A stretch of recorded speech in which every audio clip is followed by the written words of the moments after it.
Hello दोस्तों, आज हम लोग सरफेस केमिस्ट्री के नेक्स्ट टॉपिक के बारे में अध्ययन करेंगे। वो टॉपिक है आपका उत्प्रेरक कैटेलिस्ट। कैटेलिस्ट के बारे में सबसे पहले वैज्ञानिक बर्जीलियस ने 1835 ईस्वी में बतलाया। कौन बतलाया? वैज्ञानिक बर्जीलियस। वैज्ञानिक बर्जीलियस ने 1835 ईस्वी में सबसे पहले उत्प्रेरक के बारे में बतलाया। वैज्ञानिक बर्जीलियस स्वीडन के थे, स्वीडन देश का नाम है। तो चलिए हम लोग समझते हैं उत्प्रेरक क्या होते हैं। एक हम रिएक्शन में विचार करते हैं, एक समीकरण हम लेते हैं, जैसे ए और बी अभिक्रिया करके आपको प्रोडक्ट पी और क्यू देता है। एक और दूसरा समीकरण हम लेते हैं, एक्स और वाई आपस में अभिक्रिया करके कोई जेड प्रोडक्ट देता है। मान लेते हैं इस समीकरण को पूरा होने में, इस अभिक्रिया को पूरा होने में 5 दिन समय लगते हैं। कितना समय लगते हैं? 5 दिन का समय लगते हैं। इस अभिक्रिया को पूरा होने में मान लेते हैं, इस अभिक्रिया को पूरा होने में 2 दिन का समय लगते हैं। कितना दिन का? 2 दिन का समय। अगर आपसे पूछा जाए इसमें कौन सी अभिक्रिया तीव्र गति से होती है, तो आप कहिएगा ये वाला अभिक्रिया तीव्र गति से होती है, क्योंकि यह अभिक्रिया 2 दिन में ही पूर्ण हो जाती है। और यह अभिक्रिया मंद गति से होती है, क्योंकि इस अभिक्रिया को पूरा होने में 5 दिन का समय लगता है। इस अभिक्रिया को पूरा होने में 5 दिन का समय लगता है, तो यह अभिक्रिया मंद है इसके अपेक्षा, इस अभिक्रिया की अपेक्षा। और यह अभिक्रिया आपका तीव्र गति से होती है, क्योंकि 2 दिन में ही अभिक्रिया पूर्ण हो जाती है। वैज्ञानिक बर्जीलियस ने देखा, अगर ये दो अभिकारक है, अभिक्रिया करके पी और क्यू प्रोडक्ट देता है, जिसको होने में 5 दिन समय लगते हैं। हमको अभी प्रोडक्ट चाहिए, अभी पी और क्यू चाहिए। इसके लिए उन्होंने एक कैटेलिस्ट का इस्तेमाल किया। मान लीजिए इसके साथ मिक्स करके कोई सी कैटेलिस्ट उत्प्रेरक मिक्स कर दिया गया। तब क्या हुआ? यह अभिक्रिया मात्र 4 सेकेंड में ही पूर्ण हो गई। कितने सेकेंड में? 4 सेकेंड में। यानी कि अभिक्रिया की गति को क्या कर दिया उत्प्रेरक? यहां पर उत्प्रेरक अभिक्रिया की गति को बढ़ा दिया। जो अभिक्रिया 5 दिन होती थी, बिना उत्प्रेरक के, बिना कैटेलिस्ट को डाले हुए, बिना उत्प्रेरक को डाले हुए जो अभिक्रिया 5 दिन होती थी, अब उत्प्रेरक हम डाल दिए हैं तो अभिक्रिया कितना सेकेंड होती है? मात्र 4 सेकेंड में ही पूरी हो जाती है। ये इससे भी कम हो सकती है। और जैसे हम सी डाले हैं, सी ज्यों का त्यों हमको बाद में मिल गया है। सी उत्प्रेरक हम जो डाले थे वो ज्यों का त्यों हमको बाद में, जब पी और क्यू बन गया तो उत्प्रेरक हमको सी मिल गया। इस अभिक्रिया को लीजिए, इस अभिक्रिया में भी हम सी को डाले तो ये अभिक्रिया 2 दिन होती थी। जब उत्प्रेरक हम उसमें डाली, इस अभिक्रिया में एक्स और वाई के साथ सी उत्प्रेरक को मिक्स कर दिए, तब जेड बना और फिर हमको पुनः सी हमको मिल गया। क्या मिल गया? सी उत्प्रेरक हमको मिल गया। तब क्या हुआ? यह अभिक्रिया 10 दिन में होने लगी। तो यहां पर क्या हुआ? यहां पर अभिक्रिया गति को और मंद कर दिया गया। यहां पर अभिक्रिया गति को क्या कर दिया गया? मंद। किसके द्वारा? उत्प्रेरक के द्वारा। यहां उत्प्रेरक के कारण अभिक्रिया की गति मंद हो रही है, यहां उत्प्रेरक के कारण अभिक्रिया गति क्या हो रही है? तीव्र हो रही है।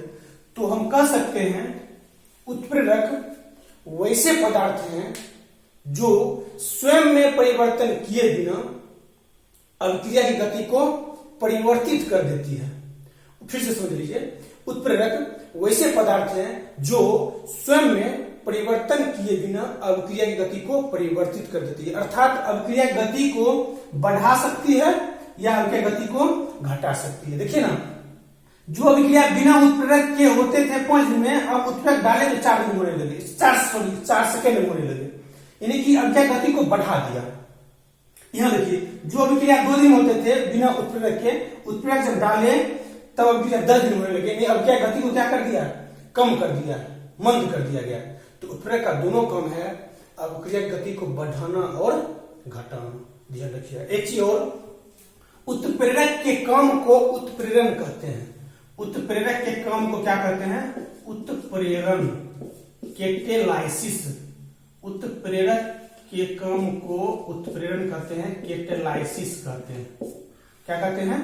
कैटेलाइसिस, उत्प्रेरण। तो चलिए हम पुनः उत्प्रेरक के बारे में एक समीकरण की मदद से सीखते हैं। जैसे मान लेते हैं पोटेशियम क्लोरेट है आपका, पोटेशियम क्लोरेट का जो गर्म किया गया तो पोटेशियम क्लोराइड और ऑक्सीजन प्राप्त हुआ। इसी समीकरण के बराबर लिख लेते हैं। पोटेशियम क्लोरेट को जब गर्म किया गया तो पोटेशियम क्लोराइड और ऑक्सीजन प्राप्त हुआ। यह अभिक्रिया 630 डिग्री सी पर पूरा होती है। 630 डिग्री सी पर कितना टेम्परेचर देना पड़ता है हमको, तापमान देना पड़ता है 630 डिग्री सी।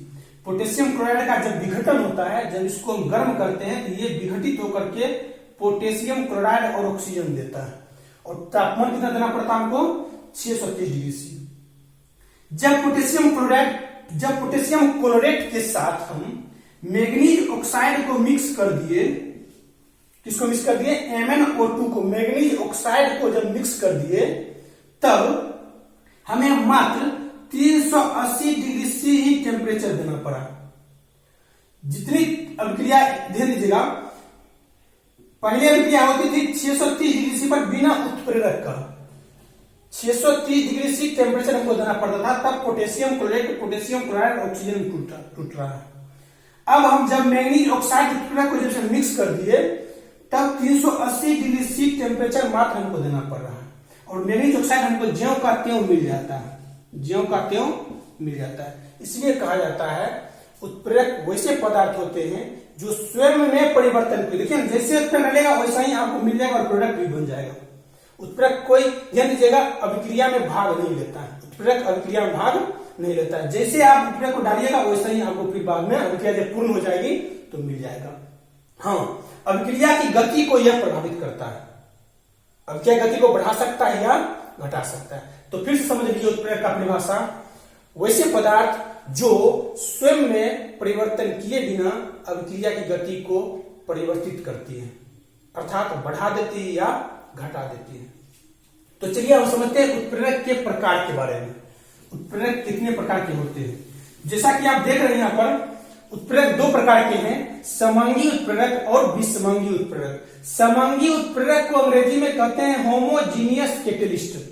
विसमांगी उत्प्रेरक को अंग्रेजी में कहते हैं हेट्रोजीनियस कैटेलिस्ट।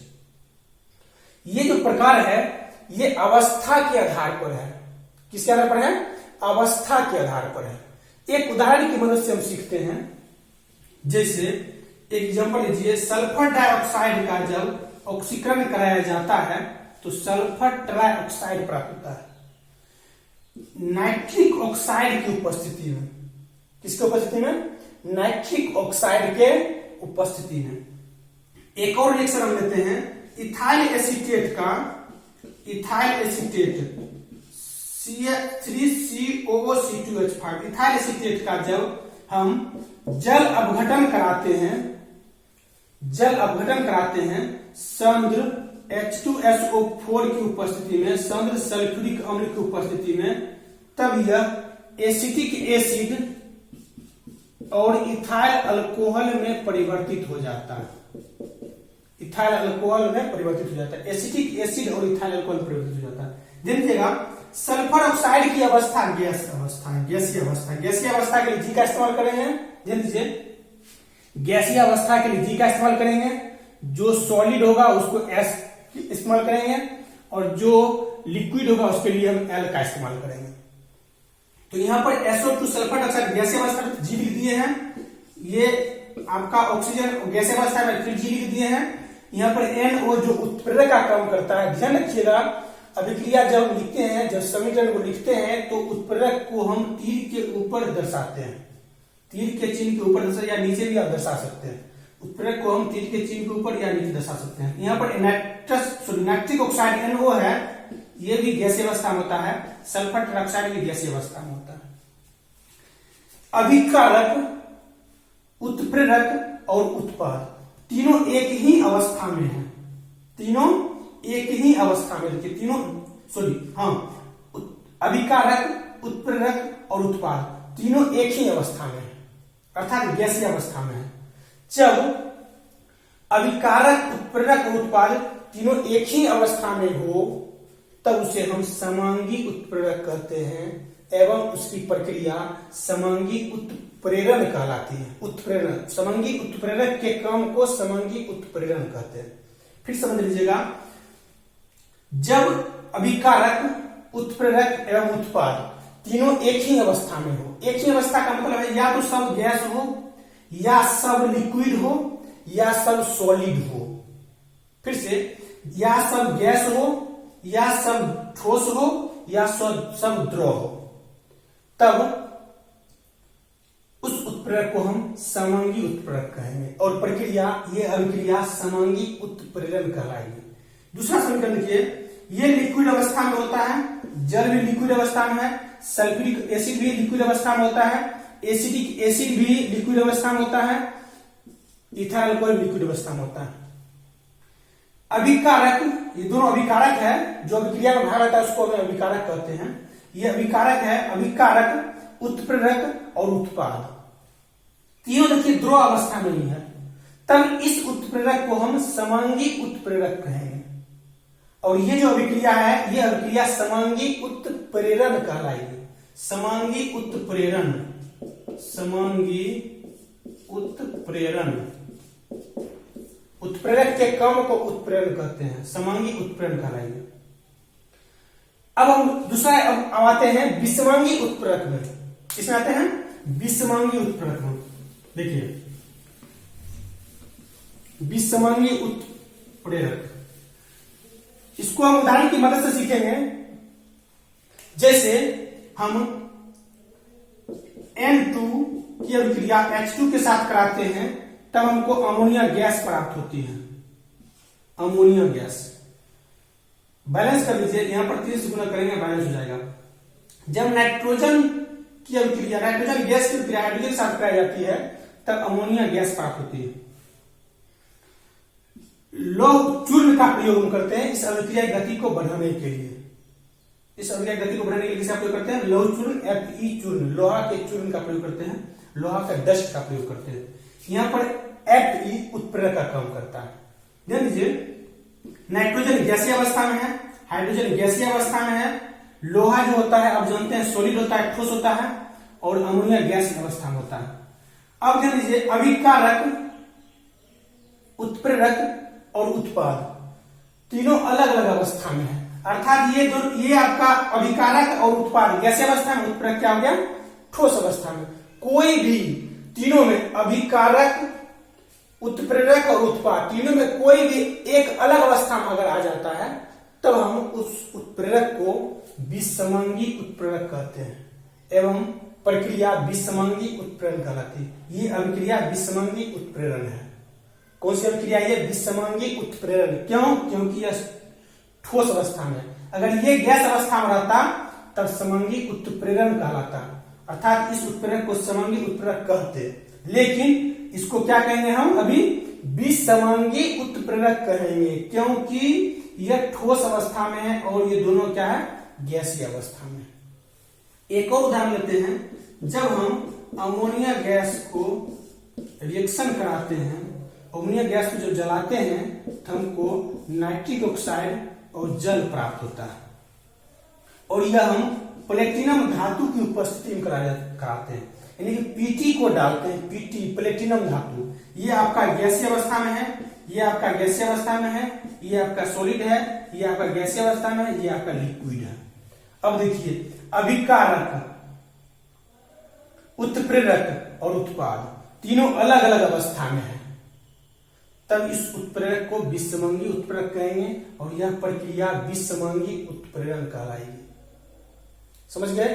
कोई दिक्कत यहां तक? फिर समझ लीजिए, यदि अगर ये सभी एक ही अवस्था में रहता तब समांगी उत्प्रेरक कहते। यहां पर सब अलग अलग अवस्था में, इसलिए विषमांगी उत्प्रेरक कहलाएगा। तो फिर से डिफिनेशन लेते हैं उत्प्रेरक का। वैसे पदार्थ जो स्वयं में परिवर्तन किए बिना अभिक्रिया की गति को परिवर्तित कर देती है, उत्प्रेरक कहलाते हैं एवं प्रक्रिया उत्प्रेरण कहलाती है। समांगी उत्प्रेरक, जब अभिकारक, उत्प्रेरक एवं उत्पाद तीनों एक ही अवस्था में हो, तब उस उत्प्रेरक को समांगी उत्प्रेरक एवं प्रक्रिया समांगी उत्प्रेरण कहलाती है। विषमांगी उत्प्रेरक, जब अभिकारक, उत्प्रेरक, उत्पाद तीनों भिन्न भिन्न अवस्था में हो, तब उस उत्प्रेरक को विषमंगी उत्प्रेरक कहते हैं एवं प्रक्रिया विषमंगी उत्प्रेरण कहलाती है। पुनः अब हम उत्प्रेरक के प्रकार के बारे में जानते हैं। यह उत्प्रेरक आपका 4 प्रकार का है: धनात्मक उत्प्रेरक, ऋणात्मक उत्प्रेरक, स्व उत्प्रेरक, प्रेरित उत्प्रेरक। धनात्मक उत्प्रेरक को पॉजिटिव कैटेलिस्ट, ऋणात्मक उत्प्रेरक को नेगेटिव कैटेलिस्ट, स्व उत्प्रेरक को ऑटो कैटेलिस्ट और प्रेरित उत्प्रेरक को इंड्यूस्ड कैटेलिस्ट कहा जाता है अंग्रेजी में। तो चलिए, पहला है आपका धनात्मक उत्प्रेरक।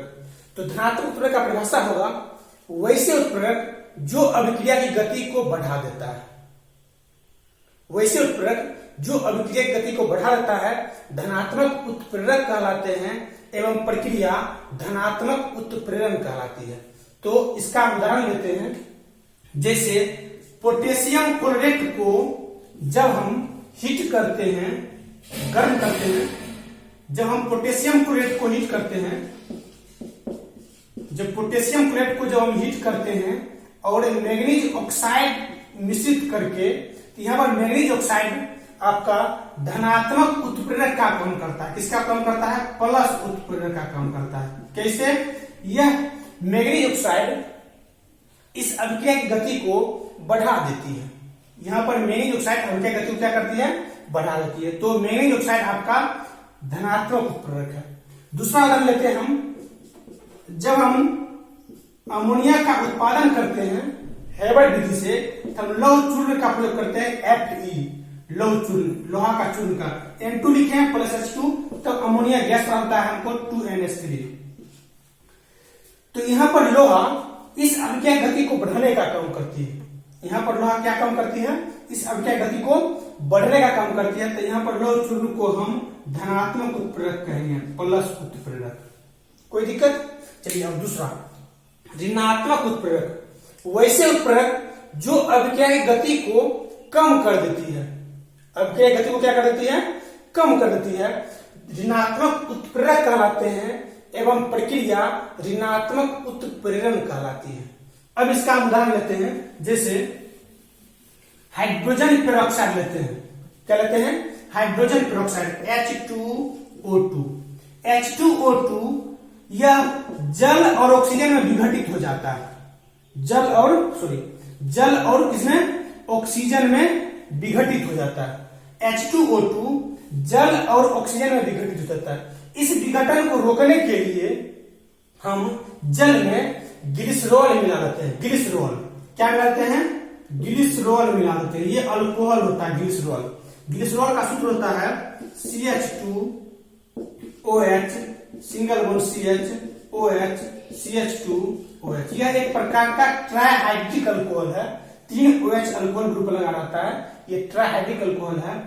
इसका नाम है ग्लिसरॉल। क्या नाम है इसका? ग्लिसरॉल। फिर समझ लीजिए, H2O2 विघटित होकर H2O और O2 देता है। इस विघटन को रोकने के लिए, इस अभिक्रिया को रोकने के लिए, इस अभिक्रिया की गति को कम करने के लिए हम H2O2 में हाइड्रोजन पेरोक्साइड में क्या मिलाते हैं? ग्लिसरॉल मिलाते हैं। तो यहां पर ग्लिसरॉल ऋणात्मक उत्प्रेरक का काम करता है, माइनस उत्प्रेरक का काम करता है। ग्लिसरॉल किसका काम करता है? ऋणात्मक उत्प्रेरक का काम करता है। दूसरा उदाहरण लेते हैं। जैसे हम जब क्लोरोफॉर्म को CHCl3 को वायु में खुला छोड़ देते हैं, ये वायु में उपस्थित ऑक्सीजन के साथ, इसको नवजात ऑक्सीजन कहा जाता है। बड़ी ब्रैकेट में जब बंद कर देते हैं इसको नवजात ऑक्सीजन कहते हैं। यह O2 की अपेक्षा ज्यादा क्रियाशील होता है, जल्दी जल्दी क्रिया करती है। यही दोनों में अंतर है। यह इसकी अपेक्षा, ये O2 ऑक्सीजन है, यह O को बड़ी ब्रैकेट में बंद कर दिए तो इसको कहा जाता है नवजात ऑक्सीजन। O2 की अपेक्षा यह O ज्यादा क्रियाशील होता है। तो ध्यान दीजिए, क्लोरोफॉर्म को जब वायु में खुला छोड़ देते हैं तब क्लोरोफॉर्म विषैली गैस में कन्वर्ट हो जाता है, COCl2 में, फॉस्जीन में, और HCl देता है। क्या होता है? HCl हाइड्रोजन क्लोराइड देता है। इस ऑक्सीकरण को रोकने के लिए, किसके? क्लोरोफॉर्म के ऑक्सीकरण को रोकने के लिए हम इसमें इथाइल अल्कोहल मिक्स कर देते हैं। क्या मिक्स करते हैं? C2H5OH को मिक्स कर देते हैं। तब इसका ऑक्सीकरण नहीं होता, अर्थात ऑक्सीकरण की प्रक्रिया रुक जाती है, धीमी हो जाती है, अत्यंत धीमी हो जाती है। तो यहाँ पर इथाइल अल्कोहल ऑक्सीकरण को रोक रहा है, तब इसे हम क्या कहेंगे, ऋणात्मक उत्प्रेरक कहेंगे। क्या कहेंगे, ऋणात्मक उत्प्रेरक। और ये अभिक्रिया ऋणात्मक उत्प्रेरण कहलाएगी। उत्प्रेरक के क्रम को हम ऋणात्मक उत्प्रेरक के क्रम को ऋणात्मक उत्प्रेरण और धनात्मक उत्प्रेरक के क्रम को धनात्मक उत्प्रेरण। अब चलिए हम सीखते हैं स्व उत्प्रेरक के बारे में। स्व उत्प्रेरक क्या होता है, तो इसको भी हम एक उदाहरण की मदद से सीखेंगे।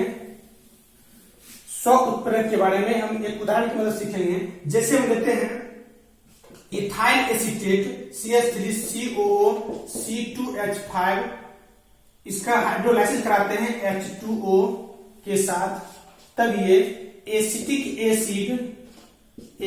एसिड और इथाइल अल्कोहल में कन्वर्ट हो जाता है। यानी कि जब हम इस इथाइल एसीटेट को जल अभिकरण कराते हैं तो एसिटिक एसिड और इथाइल अल्कोहल होता है। किसकी उपस्थिति में, अम्ल की उपस्थिति में। अम्ल उत्प्रेरक लेंगे, कोई भी अम्ल ले सकते हैं। तो इस अभिक्रिया में देखा क्या गया, जो एसिटिक एसिड की मात्रा बढ़ती है त्यों त्यों अभिक्रिया की गति तीव्र हो जाती है। जब यह अभिक्रिया का प्रारंभ किया गया तो देखा गया जो एसिटिक एसिड की मात्रा बढ़ती है त्यों त्यों अभिक्रिया क्या हो जाती है, तीव्र हो जाती है। तो आप कह सकते हैं जब उत्पाद में ही कोई पदार्थ उत्प्रेरक का काम करता है तब उसे हम स्व उत्प्रेरक कहते हैं एवं प्रक्रिया स्व उत्प्रेरण कहलाती है। फिर से, उत्पाद में ही कोई पदार्थ, प्रोडक्ट इसमें देखिए एसिटिक एसिड है और इथाइल अल्कोहल है, तो यहां पर आपका एसिटिक एसिड उत्प्रेरक का काम कर रहा है। जब उत्पाद में ही कोई पदार्थ अभिक्रिया गति को बढ़ा देती है तब उस उत्प्रेरक को स्व उत्प्रेरक कहते हैं एवं प्रक्रिया स्व उत्प्रेरण कहलाती है। चलिए अब हम सीखते हैं प्रेरित उत्प्रेरक के बारे में। प्रेरित उत्प्रेरक क्या होता है, देखा गया सोडियम आर्सेनाइड को Na3ASO3 को जब ऑक्सीकरण कराया गया तो यह रिएक्शन नहीं हुआ, नो रिएक्शन, अभिक्रिया नहीं हुआ। जब सोडियम सल्फाइड को Na2SO3 को जब ऑक्सीकरण कराया गया तब यह सोडियम सल्फेट में कन्वर्ट हो गया। किसमें कन्वर्ट हो गया, सोडियम सल्फेट में। जब सोडियम आर्सेनाइड में सोडियम सल्फेट को मिक्स कर दिया गया, ध्यान दीजिएगा, जब सोडियम आर्सेनाइड में इसको मिक्स कर दिए, सोडियम सल्फाइड को मिक्स कर दिए, तब ऑक्सीकरण कराए, तब इसका ऑक्सीकरण हो गया और यह सोडियम आर्सेनेट बनाया। सोडियम आर्सेनेट बनाया Na3ASO4 और सोडियम सल्फेट तो बनेगा ही Na2SO4। फिर समझ लीजिए प्रेरित उत्प्रेरक क्या होता है। सोडियम आर्सेनाइड का जब ऑक्सीकरण कराया गया, नवजात ऑक्सीजन के साथ अभिक्रिया कराया गया तो अभिक्रिया नहीं हुई। सोडियम सल्फाइड ऑक्सीकृत होकर सोडियम सल्फेट बनाया, इसका नाम है, ध्यान दीजिएगा, इसका नाम है आपका सोडियम आर्सेनाइड। Sodium arsenide.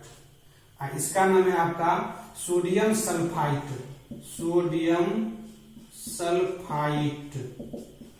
इसका नाम है सोडियम आर्सेनेट। इसका नाम है सोडियम सल्फेट।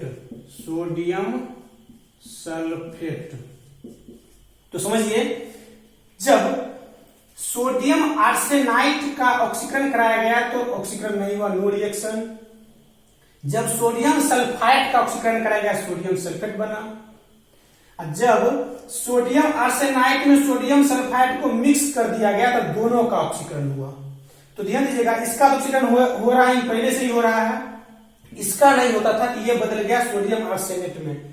तो ये अभिक्रिया इसको उत्प्रेरित किया है, इस अभिक्रिया के कारण ये अभिक्रिया हुआ है, क्योंकि पहले नहीं होता था, जब मिक्स कर दिए, यानी कि सोडियम सल्फाइड के कारण सोडियम आर्सेनाइट का ऑक्सीकरण हुआ है।